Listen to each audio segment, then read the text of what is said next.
The clerk will report. Amendment to H.R. 8109, offered by Mr. Massie of Kentucky. Without objection, the reading of the amendment is dispensed with. The gentleman is recognized to explain his amendment. It won't take very long to explain this amendment. It's very simple. You could say what's good for the goose is good for the gander.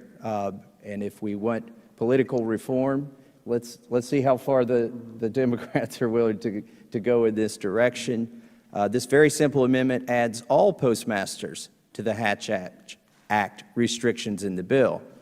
If Democrats are willing to support a nonpartisan Postmaster General Act, then I would hope they would have no objections to a nonpartisan Postmaster Act. So this basically broadens the scope of the bill to include all postmasters, not just the Postmaster General. Currently, postmasters may not engage in political activities between the hours of 9 and 5. The amendment adds them, just like it does the Postmaster General and the Deputy Postmaster General, to the further restricted employees category of the Hatch Act. And so with that, I would yield back. Could I ask a question, my friend? Yes, Mr. Congressman. How many postmasters are there?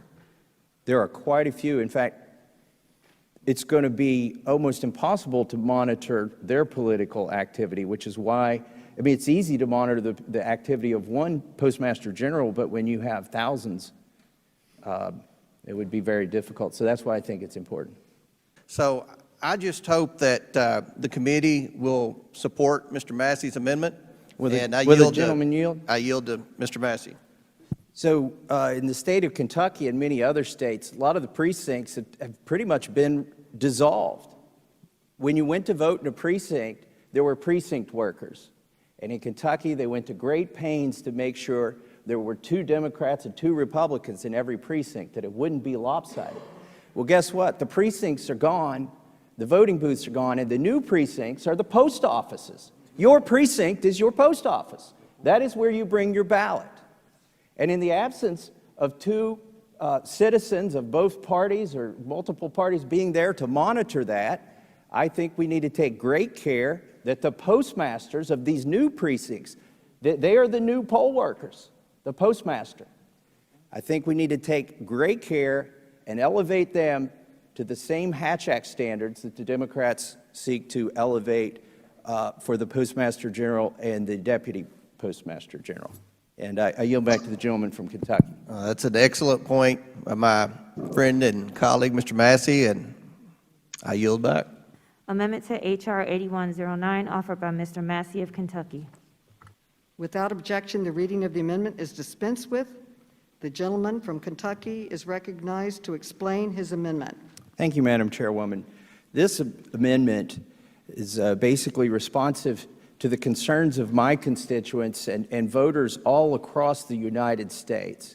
We need to have faith in the election results of this next election. It is fundamentally important to our structure of government, that people believe that their votes were counted and that they were counted fairly. Now, one of the biggest concerns that's going to come about is that the results may not be reported on election night. And so people are concerned that maybe new votes show up that weren't actually cast by election day. And so what my amendment seeks to do is to make sure that nobody falsifies the postmark on a ballot. Now, I looked into the existing law, and there is a penalty for forging a postmark. And I think there's 2 problems with the existing statute as pertain to providing faith in this election through the post office with our constituents, with our voters. The first part of my amendment's in 2 parts. The first part basically doubles the penalty for forging. There's already a penalty for forging. But if you forge a postmark on an envelope containing a ballot for the purposes of affecting the election or committing election fraud, then the penalty for forgery would double. And I think that's important to call attention to this issue. Now, the other problem with the existing law, or the main problem with the existing law, is would it be a forgery?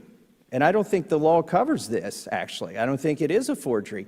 If the a postal worker or somebody from the outside who gains access to postal equipment manipulates that equipment in a way to affix a postmark that is not the actual date that the ballot was received by the post office. So that's not necessarily a forgery, that's falsifying it. So what my amendment further seeks to do is to create a penalty, and I'll read this: whoever with the intent to falsify the date on which a postmark was applies to a mail ballot described in subsection A2, a genuine postmark, not a forged postmark, but a genuine postmark that bears the date other than the date on which such postmark was applied, shall be subject to the penalties set forth in such section. In other words, let's make sure that if somebody falsifies a postmark using official U.S. Postal Service equipment, whether that's a Postal Service employee or just somebody who gains access to that equipment, let's make sure that that's covered by the law just as much as a forgery of a postmark. And with that, I yield back. Will the gentleman yield? I will yield to the gentleman from Kentucky. Let me just say what it means if you don't support this amendment. It means that you're okay with somebody using Postal Service equipment to affix a postmark that isn't the actual day the ballot was delivered. That will shake the faith of the American people in this government. So please, I urge you to vote for this amendment. And I yield back to the gentleman from Ohio. And with that, I want to yield remaining minute to the gentleman from Kentucky. Thank the gentleman from Georgia. Mr. Raskin, I appreciate your appeal to federalism to allow the states to decide, but the U.S. Post Office is a constitutionally sanctioned federal function. And so the postmark carries the imprimatur of the federal government. And that is why my amendment seeks to make sure that when that postmark is affixed by U.S. postal equipment, that somebody is not changing the date on the postmark machine in order to affect the elections. This is the core of my amendment. I can't believe we're even arguing this. What does it mean if you argue that somebody should be able to manipulate the equipment so that they can submit ballots after the election that were cast after the election in an election that hasn't yet been decided? Please vote for my amendment.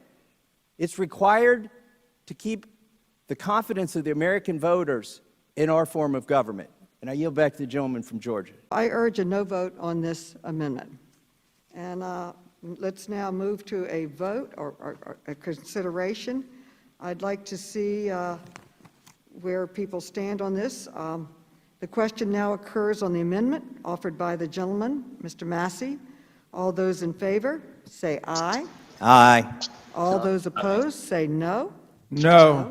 In the opinion of the chair, the noes have it, and the amendment is not adopted.